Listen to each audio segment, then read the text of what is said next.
여러분 안녕하세요. 반갑습니다. 오늘은 2월 12일 수요 성경 공부 시간입니다. 굉장히 날씨가 추워졌습니다. 내일은 또 눈이 또 온다 그러고요.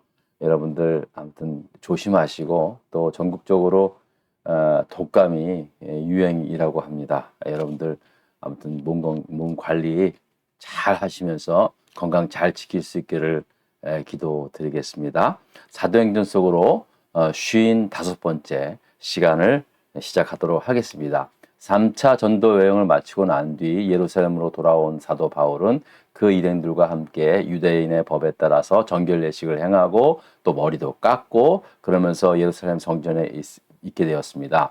자, 그런데 아시아에서 온 유대인들이 이제 예루살렘 성전 안에 있는 바울을 발견하게 된 겁니다. 근데 저 중요한 것은 바울과 함께 있던 사람들이 이제 헬라인 이방인이었다는 거죠. 그래서 그 일로 인하여 저 바울이라는 작자가 저 이방인들을 저 성전 안에 이방인들이 있지 말아야 할 그 성전 안으로까지 데리고 왔다. 저 사람 저거 아주 그냥 우리의 그 율법을 어기는 아주 그냥 이단자다. 막 이러면서 막 이제 막 그냥 충동을 하면서 사람들을 막 흥분케 한 거죠. 그래서 사람들이 당장에 그 사도 그 바울을 갖다가 잡아서 이제 성 밖으로 끌고 가가지고 막 때리고 돌로 막 쳐 죽이려고 하는 그러한 상황이 된 것입니다. 너무나 갑작스럽게 일어난 것이기 때문에 그 당시에 초대 교인들도 어떻게 뭐 도와줄 수도 있는 상황이 아니었던 거죠. 자, 그야말로 꼼짝없이 사도 바울이 이제 죽음을 맞이하게 될 그런 진짜 위급한 그런 상황이 되었던 것입니다. 자, 바로 그때 예루살렘의 치안을 담당하고 있던 로마 군인들이 그 당시에 로마 군인의 최고 지도자였던 천부장이죠. 물론 그 위에 이제 그 총독이 있었지만은 천부장이 딱 봤을 때 지금 예루살렘 밖에서 지금 소요 사태가 일어났다라는 소문이 들은 거예요. 그래서 바로 군인들을 보내게 된 거죠. 군인들이 가보니까 사람들이 한 사람을 막 죽이려고 그래요. 그래서 일단은 말려놓고 이 사람이 도대체 왜 죽이려고 하느냐? 그러니까 이 사람은 또 저 말하고 이 사람은 또 이 말하고 막 그러니까 도무지 안 될 것 같아가지고 군인들이 이제 바울을 끌고 이제 천부장 앞으로 데려온 거죠. 자, 천부장은 바로 영내로 아무래도 지금 사람들이 막 몰려들고 위험하니까 영내로 들어오라고 그래서 사람들이 그 로마 군인들이 그래서 사도 바울을 부축해서 이제 영내로 이제 들어오는 그런 상황이 되지 않았습니까?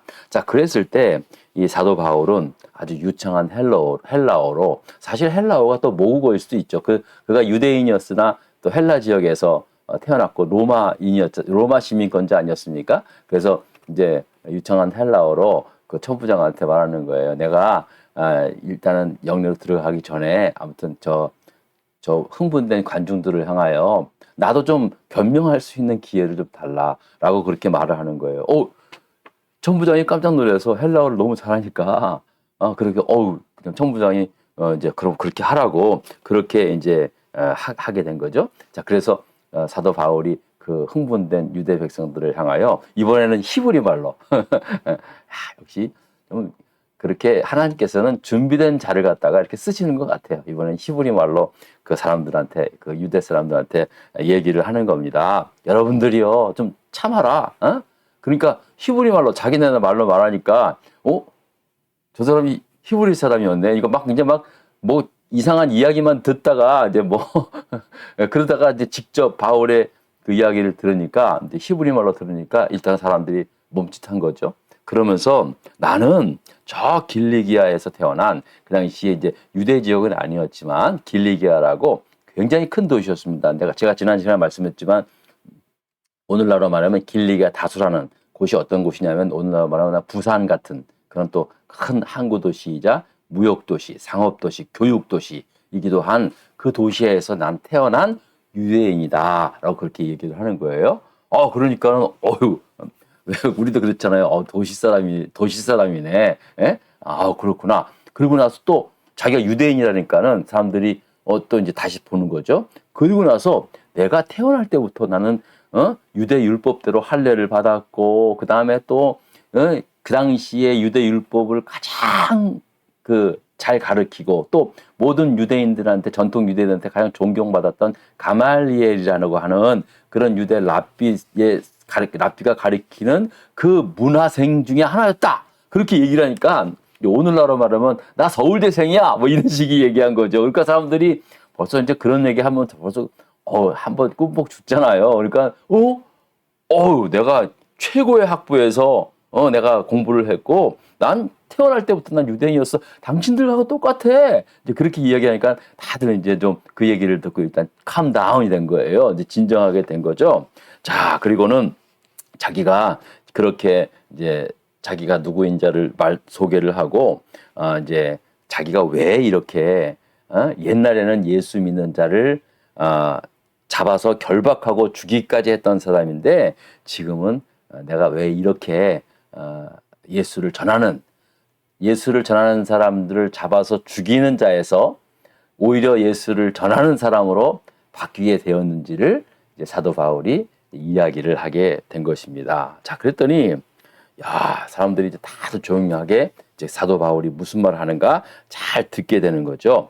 자, 내가 예수 믿는 자를 박해하는 자에서 예수 그리스도의 도를 전하는 자가 된 그 이유가 뭐냐? 이제 거기에 대해서 얘기를 하는 거예요. 자, 바로 그 발단이 되었던 사건이 다메섹으로 가던 그 길에서 부활하신 예수님을 만나게 된 그 사건이 바로 그 사도 바울의 인생의 전환점이 되었다는 사실입니다.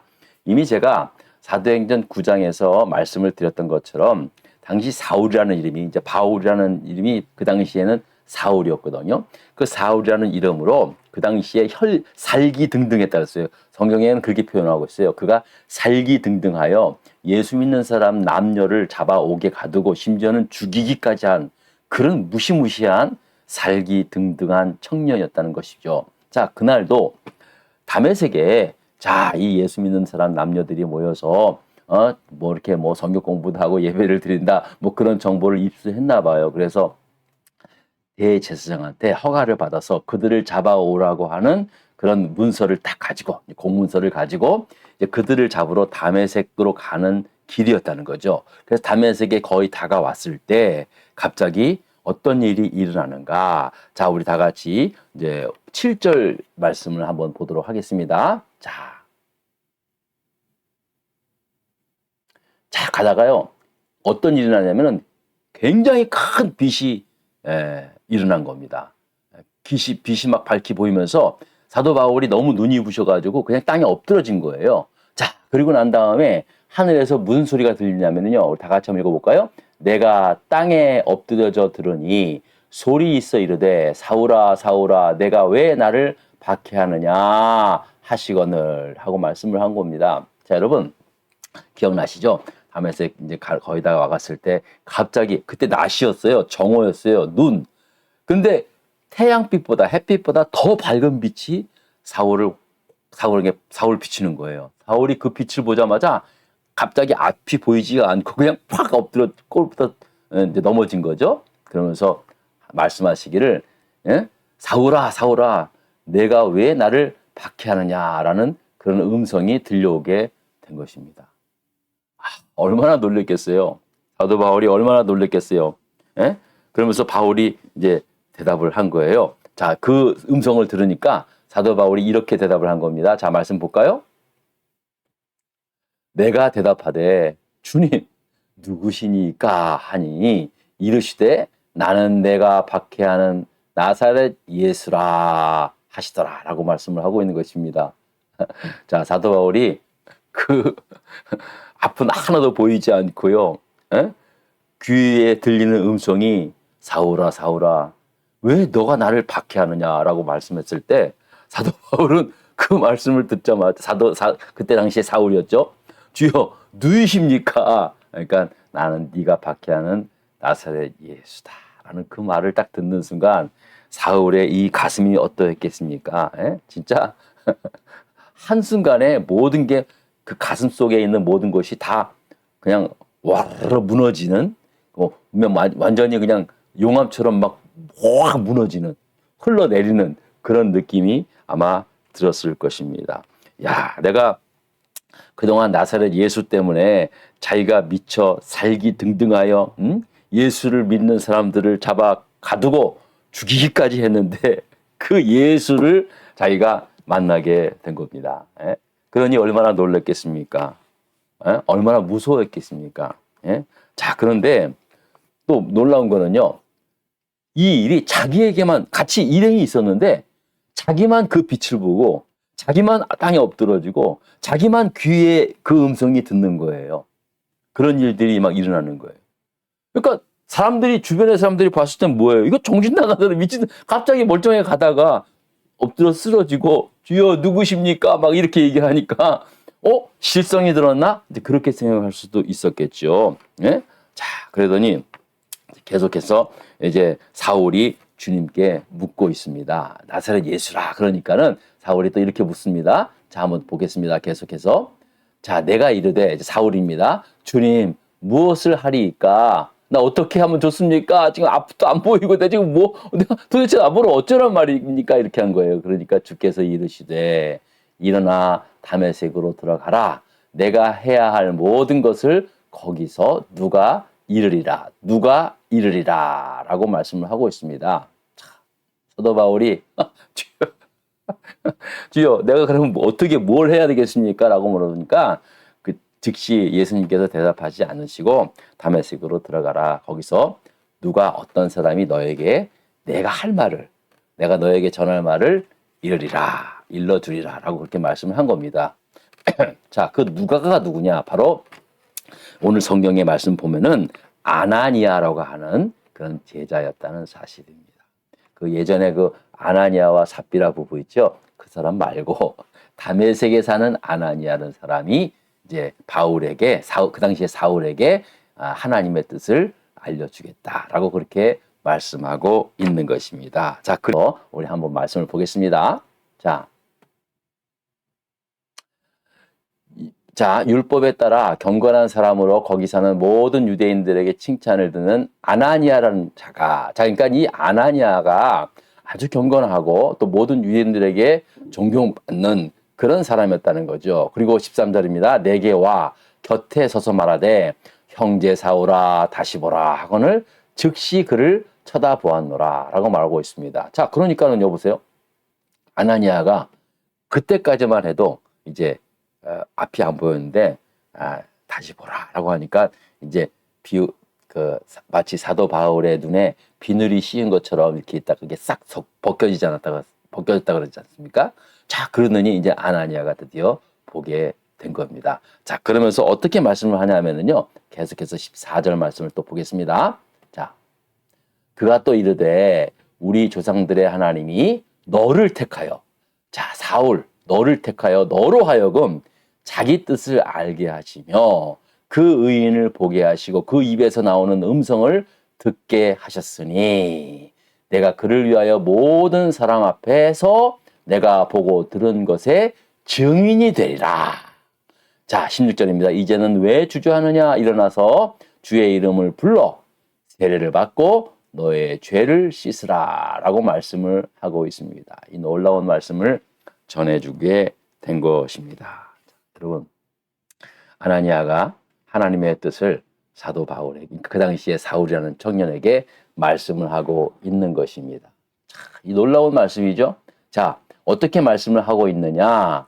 자, 하나님이 너로 하여금 자기 뜻을 알게 하시고 너가 하나님의 뜻이 무엇인지를 알게 하시고 또 그 의인을 보게 하시고 그리고 또 그 입에서 나오는 음성을 듣게 하셨다. 자, 보게 하시고 듣게 하셨다. 하나님을 뜻을 알게 하시고 보게 하시고 듣게 하셨다. 여러분 요 세 단어를 기억하십시오. 하나님의 뜻을 알게 하시고 보게 하시고 듣게 하셨다. 그리고 난 다음에 내가 그를 위하여 모든 사람 앞에서 내가 보고 들은 것에 안 것에 내가 알고 보고 들은 것에 증인이 되게 하셨다라는 말씀을 아나니아가 사울에게 전하게 된 것입니다. 그리고 난 다음에 너 이제 왜 주저하느냐? 바로 이제 예수 그리스도의 이름으로 세례를 받아라. 네 죄 씻음을 받아라. 라고 그렇게 말씀하고 있는 것입니다. 정말 놀라운 말씀이죠. 여러분, 누구나 다 이제 하나님의 부름, 하나님께서 나를 불러셔서 하나님의 자녀가 되었잖아요. 결국은. 자, 하나님께서 다 사람을 불러주시는데요.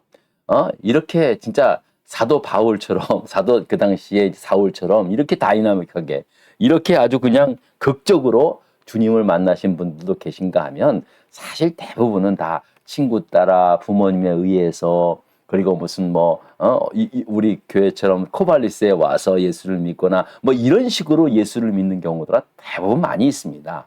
대부분 다 주변 사람들의 도움을 받아서 예수를 믿죠. 그래서 전도가 중요하죠.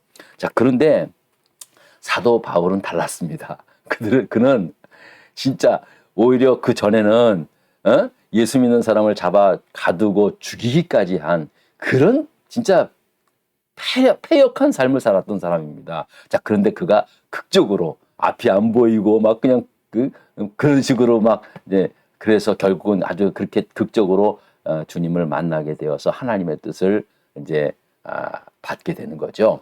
자, 여러분, 많은 부름의 그러한 그 하나님의 역사들이 있습니다. 그래서 어떤 사람은 그래요. 또 사도 바울뿐만 아니라 어떤 분은 또 뭐 아주 그냥 중병에 걸려가지고 하나님의 은혜를 기적같이 회복해가지고 하나님을 잘 믿는 사람도 있고, 또 어떤 사람은 사업에 쫄딱 망해가지고 그렇게 고생하다가 막 거지가 되고 그러다가 하나님의 은혜로 하나님을 만나서 또 신실한 그리스도인이 되고, 이렇게 극적으로 만나신 분들도 많이 계세요. 그래서 어떤 분은 그래요. 나도 좀 극적인 좀 경험을 하면서 하나님을 만나는 게 좋겠다. 뭐 그렇게 얘기하는 사람도 있어요. 그런데 여러분, 가만히 생각해 보세요. 여러분은 암에 막 걸리고 막 죽을 병에 걸려서 깨닫게 되고 회개하고 주님을 만나는 게 좋겠어요? 아니면 그냥 이렇게 코발리스에 와고, 아니면 이렇게 친구 따라 아는 사람 따라 와가지고 예수를 믿고 구원받는 게 뭐가 좋겠습니까?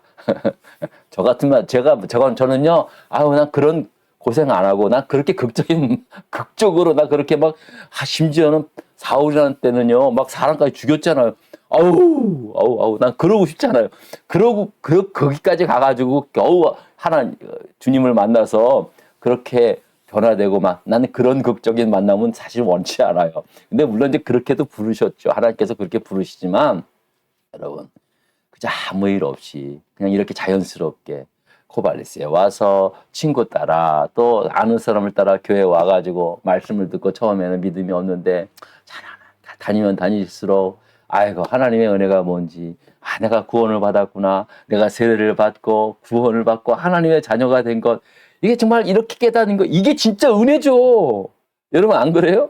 아무 일 없이 이렇게, 여러분 뭐 꼭 그냥 뭐 사업이 쫄딱 망해서 하나님의 은혜로 이렇게 믿게 되어서 예수를 믿게 되어서 구원을 받고 뭐 그냥 다 죽어가는 그래서 그런 상황에서 예수님 믿어서 구원받고 꼭 그렇게까지 해야 합니까? 물론 그것도 전적인 은혜지만 여러분, 사실은요, 이런 식으로 교회가 있어서 교회 나와서 예수를 믿게 되고 구원받게 되고, 여러분 사실 이게 최고의 복입니다.